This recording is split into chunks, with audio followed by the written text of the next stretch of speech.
During your time at college, you're going to be asked to undertake a variety of different assignments.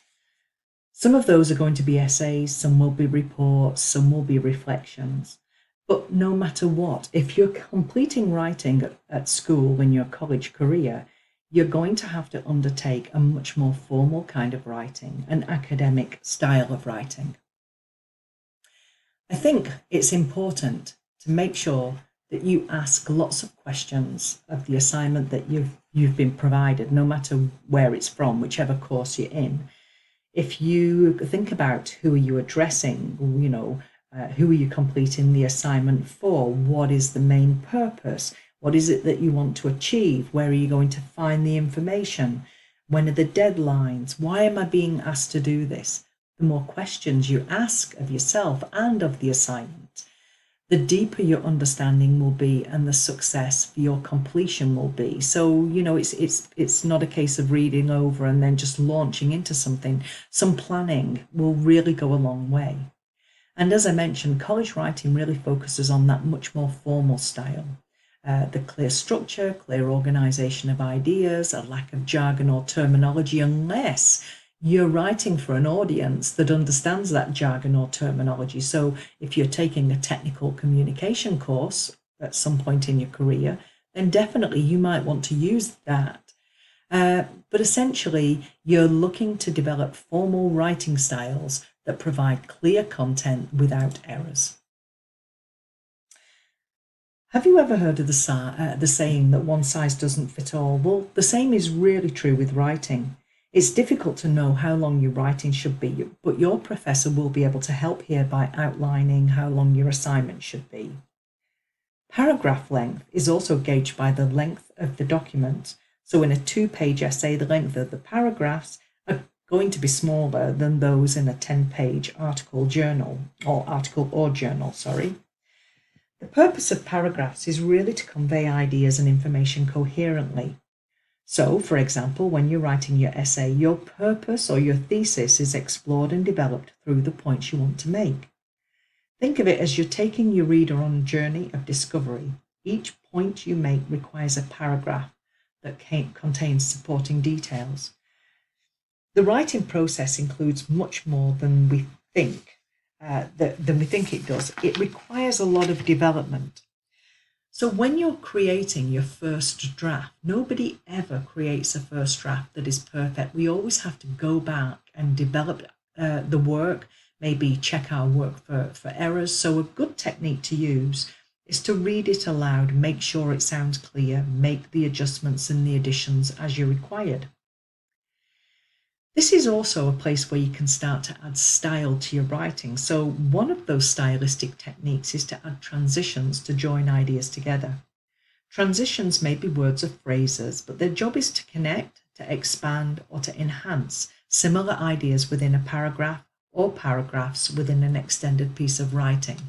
And you can see here, we've got see table 3.1 transitions on page 69 of the core textbook. Have a look at those stock phrases that you can use to build in for style in your writing. Paragraphs are building blocks, and I apologize up front if some of you think that this is redundant information, that you're familiar with it, but I do hear sometimes that students who come from high school have never written essays, or maybe you're a student who is, you're returning to study after a long period away from college. So paragraphs have structure. They have an introduction, a midsection, and a conclusion.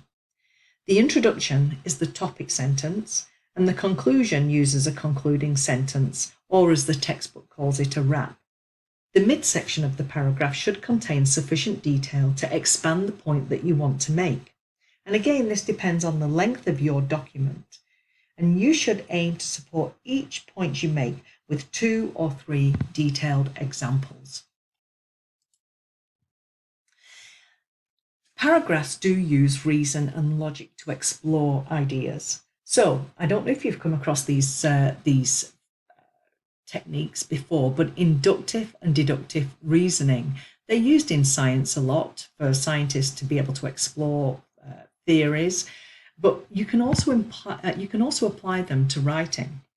So, for instance, inductive reasoning begins with an idea or a premise that isn't proven.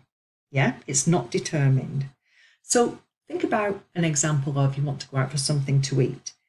You find the related evidence or the reasoning to support that question. So, what kind of food do you want to eat? What kind of cost do we want to spend? What's the access and the availability like? Those points allow you to be able to build a conclusion. Okay? On the other hand, if you use deductive reasoning, it begins with a strong conclusion or a strong statement. We should go to this restaurant because, and it uses evidence.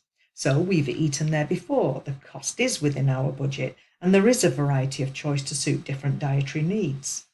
You can see how those points are used to support the conclusion, essentially the topic sentence, but the statement in that topic sentence. One leads the reader through an argument to allow for informed decision making, which is inductive, and the other, deductive, allows the reader to see your reasoning or your rationale in the decision stated. Now think about it. If you're writing persuasive or informative content, you might want to use different kinds of paragraph structure. You can see how they work or how they might work for informative or persuasive. The final slide that I want to just mention, or the final few points I want to mention, are about tone and style. We've already talked a little bit about structure, but you need to think about organizing your essay points to help the reader to accept your ideas or your argument. That's the purpose of academic writing. When we refer to tone, we're thinking about attitude. So if anybody has a Virgin Mobile account, the kind of tone that is used in the writing, hey peeps, is very friendly, very informal, almost, very casual. That's not the kind of writing that we're looking for. You might want to kind of be conversational, like the Virgin example, or optimistic, but really think about your academic writing as being formal. That, here and now is not the time to have that kind of writing, unless you're in marketing and they've asked you to write like that. But think generally, if you apply those questions, the who, what, where, when, why, how, you'll be able to determine what kind of assignment are we doing, what kind of style are we going to be using. So really you can see that style relates to whether it's informational, persuasive, descriptive. And just one other thing is, you might have heard the term style used in relation to referencing and documenting sources. For instance, APA style. We will be talking about that in more detail over the coming weeks. So stay posted. I hope this has been useful.